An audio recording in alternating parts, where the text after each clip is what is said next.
দুটো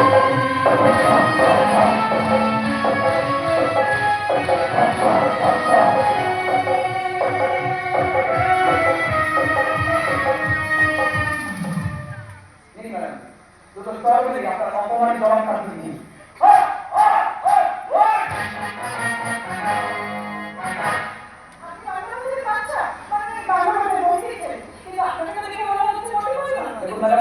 আমি মাঝে মাঝে একটা ডাক্তারদের অভিনয় করি, আর এই হলো ডাক্তারদের পোশাক। আজকে শরীর অসুস্থ বা তালিকা এই পোশাক আর মেয়েটা বদলাবার এখন সময় পাইনি, তাই এগুলো নিয়ে আমাকে ছুটতে হয়েছে। সব নয় ম্যাডাম, সব নয়,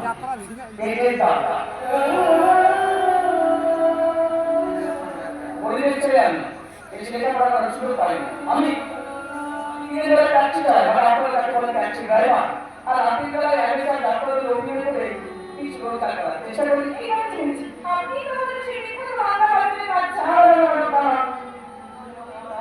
আমি কোনো বিখ্যাত নই, কোনো রাজা বাদশাহ নই, তবে আমার বাবা মা আমার আদর করে নাম রেখেছিল সঞ্জু। ডাক্তারদের সবাই আমাকে কুমার সঞ্জু বলেছে, কিন্তু ম্যাডাম আমি যে ট্যাক্সিটা চালাই তার নাম বাদশাহ, তাই আমার কি ভালোবেসে বাদশাহ বলে রাখি। আসলে ম্যাডাম রাত্রের কারণ হাসপাতালে যাওয়ার প্রয়োজন হলে এই বাচ্চা এক নাকে গাড়ি নিয়ে হাঁটি হয়ে যায়, কারণ রাত্রের প্রয়োজন হলে হাত পালিয়ে যায়। কিন্তু আপনার পরিচয়টা ও অর্থাৎ বড় লোকের আধুনিক মেয়ে, মানে গরিবের সঙ্গে মেলামেশা করে আপনাদের বড় লোকের সমাজে নাম করাতে চান। আমি ট্যাক্সি চালাই, রাতের বেলায় ডাক্তারদের অভিনয় করি, আর আপনারা গরিবের বন্ধু সাথে আপনাদের বড় লোকের সমাজে নাম কামানোর জন্য। তাই আমাদের বলছি খারাপ আমাদের বস্তিতে যখন কোনোদিন কোনো ভদ্রলোক দামি জামাকাপড় করে 50 লাখ টাকা দামের গাড়ি থেকে এলে আমাদের মুক্তি তৈরি হয়, তখন আমরা বুঝতে পারি। হ্যাঁ, আমরা বস্তিবাসীরা সবাই বুঝতে পারি যে এবার ভোট আসছে। সব কেটে যায়, তখন করোনা হয়েছিল, তখন আমার ঝাড়ু আর আঁকা হয়নি। সবাইকে একসাথে করে না, আমি শুধু আপনাদের একজন হয়ে আপনাদের ভালোবাসা পেতে চাই, আর আপনাদের ভালোবাসতে চাই। এদেশে গরিবকে সবাই ভালোবাসে ম্যাডাম, এদেশে গরিবকে সবাই ভালোবাসে। অপশনাল দেখুন, যারা সিগারেট বানায় তারা কোটিপতি, যারা মদ বানায় তারা কোটিপতি, যারা মোবাইল বানায় তারা কোটিপতি, কিন্তু যারা রোদে পুড়ে জলের ভিজে আর ভালো পরিশ্রম করে মাঠে মাঠে সোনার ফসল ফলায় সেই গরিব চাষি ঘরে হাঁড়ি চড়ে না ম্যাডাম।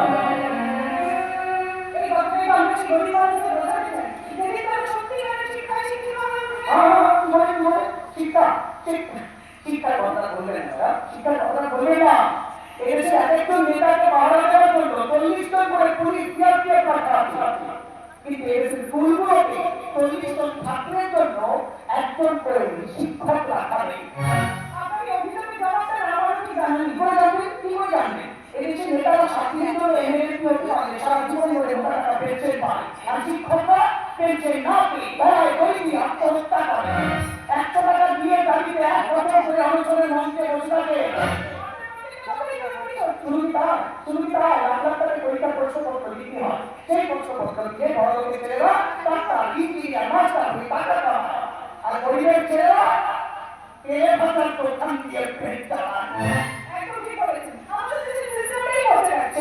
সেইগুলো তো বিএ পাস করে মাস্টার ডিগ্রি ছাত্রকে চাকরি সুপারিশের জন্য একজন 8 পাস নেতার সই নিতে হয়। এই বড় শিক্ষার দামটা কোথায় ভাবতে বলুন তো ম্যাডাম? ম্যাডাম, এদেশে গরিবদের পড়াশোনার সুযোগ তো দেওয়া হয়, কিন্তু গরিবের কাছে চাকরি বিক্রি হয়। এদেশে যোগ্যতা থেকে সার্টিফিকেট তো দেওয়া হয়, কিন্তু অযোগ্য ব্যক্তিদের টাকা থাকলে চাকরি হয়। কত গরিব ছাত্রছাত্রীদের পড়াশোনা থেকে মুক্তি দিয়ে নিয়েছে, কত প্রাইমারি স্কুল বন্ধ হয়ে গেছে, কত পরীক্ষার্থী ফর্ম ফিল আপ করে তারা পরীক্ষা দেয়নি, কত ডিগ্রি পাওয়া ছেলে মেয়ে আর প্রাইভেট টিউশন করে খাচ্ছে, কেউ বাজারে সবজি বিক্রি করছে, মাছ বিক্রি করছে, কত ছেলে মেয়ে বয়স করার পরে ভাবনায় বসেছে, তবু চাকরি দিচ্ছে না। কি করে চাকরি দিবে? চাকরি নেই, শিক্ষা নেই, স্বাস্থ্য নেই। আমি খুব হতাশার দিক হয়ে তাই এখন তার ছাত্রছাত্রীরা যদি বাঁচতে চান, এই দেশটা ছেড়ে পালা পালা পালা। কারণ কারণ এদেশে টাকা থাকলে চাকরির পরীক্ষায় সাদা কাগজ জমা দিলেও শিক্ষক শিক্ষকের চাকরি পাওয়া যায়। এটা আমাদের দেশের সবথেকে বড় লজ্জা। কেউ লজ্জা পায় না, কেউ লজ্জা পায় না। 10-20 হাজার টাকা ব্যাংক থেকে লোন নিয়ে ওই চাষটা মাঠে ফসল ফলায়, সেই ফসলের দাম না পেয়ে যখন তারা লোন শোধ করতে পারে না, ব্যাংকের লোক এসে তাদের ভিটে জমি বাড়ি সব করে দেয়, সব বানিয়ে সর্বসাত করে রক্ত একদিন আত্মহত্যা করে। আর এদিকে আদালত বড় লোকদের কোটি কোটি টাকা লোন হুকুম হয়ে যায়। আদালত গরিব মানুষের বিচার দেয় না ম্যাডাম, তারিখ দেয়, তারিখ, তারিখের পর তারিখ, তারিখের পর তারিখ, তারিখের পর তারিখ। 30-25 বছর ধরে আদালতের দরজায় ঘুরে ঘুরে বিচার করতে হয়ে যাবে, কোনো বিচার শেষ হবে না।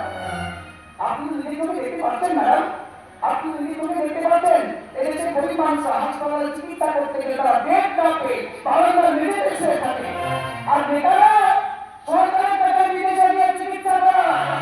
তারা আমাদের ভোটে মন্ত্রী হয়, আমাদের মতো সাধারণ মানুষ তাদেরকে ভোট দিয়ে মন্ত্রী বানায়, তারা আমাদের বাড়িতে এসে জল দুধ খায় না, গাড়িতে করে বিস্কারের জলের বোতল নিয়ে আসে।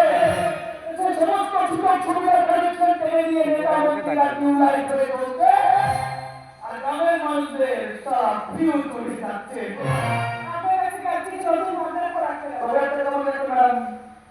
গরিবের ঘরে হয়তো হাড়িতে তাও থাকে না, হ্যাঁ, গায়ে ব্র্যান্ডের পোশাকও থাকে না, কিন্তু একটা জিনিসের স্টকটা কোনোদিন পুরোই না। সেটা কি জানি?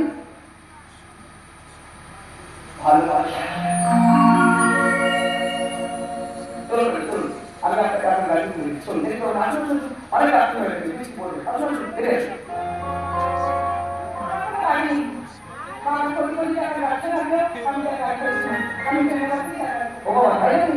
তাহলে আপনারা বলছেন যে আপনি যদি আমার সঙ্গে আমি যদি আপনি ট্রেনে তুলে দিই, উনি সামনে স্টেশন আছে, একটা ট্রেন অবশ্য আছে, চলে যাবেন হাতে বিদায় স্টেশনে আপনি চলুন।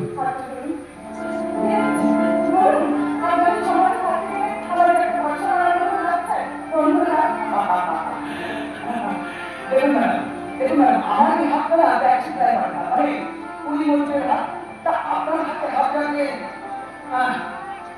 মানে এবারে দেখতে পাবেন ম্যাডাম।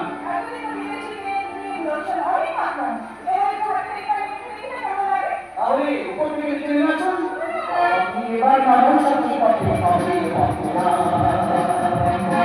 এবার মানুষ সাথী পথে হবে,